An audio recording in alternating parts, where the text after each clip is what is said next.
Hi friends, welcome back. ఇవాళ మనం గోధుమ పిండితో పకోడీ ఎలా చేసుకోవాలో చూద్దాం. దానికోసం ఫస్ట్ నేను ఇక్కడ గోధుమ పిండి తీసుకున్నాను. ఇది ఒక 2 కప్స్ గోధుమ పిండి, దానికి తగిన పచ్చిమిర్చి అండ్ అలాగే ఒక 2 ఆనియన్స్ అండ్ అలాగే జీలకర్ర అండ్ కొంచెం కరివేపాకు యాడ్ చేసుకుని మన టేస్ట్ తగ్గట్టు సాల్ట్ కూడా యాడ్ చేసుకుని మనం ఇంకా దీన్ని వాటర్తో కలిపేసుకోవాలి. మనం నార్మల్గా శనగపిండితో ఎలా పకోడీలు చేసుకుంటామో అలాగే గోధుమ పిండితో కూడా చేసుకోవచ్చు. చక్కగా నీట్గా అలాగే కలిపేసుకుని అదే కన్సిస్టెన్సీలో కలుపుకుంటే మనకు చక్కగా టేస్ట్ ఎంజాయ్ చేసినట్టు ఉంటుంది. అలాగే హెల్తీగా కూడా చేసుకోవచ్చు. శనగపిండి వాడితే కొంతమందికి పడకపోతే ఇలా గోధుమ పిండితో ట్రై చేయొచ్చు.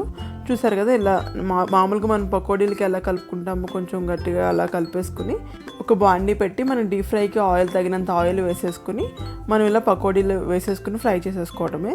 చూసారు కదా, ఇలా జాగ్రత్తగా మనం నార్మల్ పకోడీలు ఎలా వేసుకుంటామో అలా పొడి పొడిలాడుతూ వేసేసుకొని 2 సైడ్స్ ఫ్రై చేసేసుకుంటే మన పకోడీలు చాలా తొందరగా రెడీ అయిపోతాయి. సో ఫాస్ట్గా ఈజీగా ఈవినింగ్ టైంలో చేసే స్నాక్స్లో ఇది కూడా ఒకటి. మీకు కనుక అంటే గోధుమ పిండితో ఏ ప్రాబ్లం, కొంతమంది గ్లూటెన్ ఎలర్జీ ఉంటుంది కదా, అలా లేని వాళ్ళు చక్కగా హెల్తీగా పకోడీ తయారు చేసుకోవాలనుకుంటే మైదా వాడుకోండి, చక్కగా వాడుకోవచ్చు. సో తప్పకుండా ట్రై చేసి టీ టైంలో ఈ స్నాక్ని ఎంజాయ్ చేయండి. అండ్ అలాగే మీకు ఎలా కుదిరిందో నా కామెంట్ సెక్షన్లో చెప్పండి. అండ్ ఇంకెవరైనా ఛానల్ సబ్స్క్రైబ్ చేయని వాళ్ళు ఉంటే please like, share and subscribe to my channel.